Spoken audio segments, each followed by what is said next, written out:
In this video, I want you to get ready to develop a solid team formation plan and give you some advice on implementing peer evaluation well. The readings introduced you to what a TBL team needs to be: diverse, large, and permanent. It also introduced you to the strategies to create teams in both large and small classes. I want to give a few words of specific advice here. First, make sure your teams are big enough. When you're new to the TBL classroom, your previous group work experience can make you uncomfortable with the idea of big teams. New TBL teachers will sometimes create slightly smaller teams because of this discomfort. This is a big mistake. TBL teams need to be big enough to have the intellectual horsepower to solve those meaty, difficult 4S problems. When I did interviews for my book, I consistently asked, how big are your teams? And have your teams always been that big?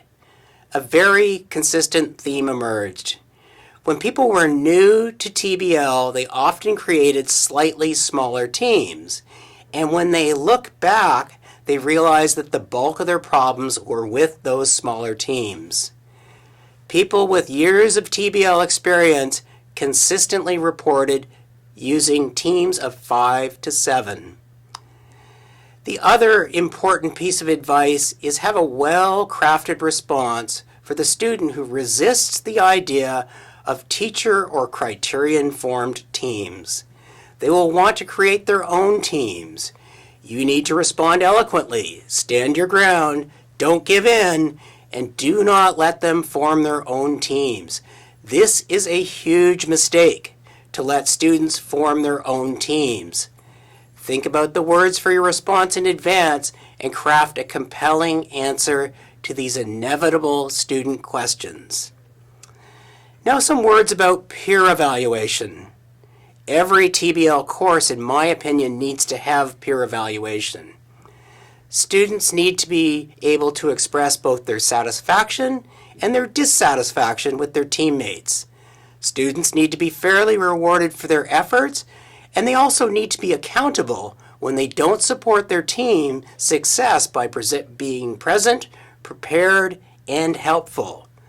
The method you choose will depend on your context and the goals of your course. The readings introduced you to the various options and some of their strengths and weaknesses. Whatever method you choose, you need to carefully consider how you're going to use it, and how you're going to introduce it to your students, and how you're going to describe it in your syllabus. Just like team formation, you should be ready to field student questions and concerns about peer evaluation.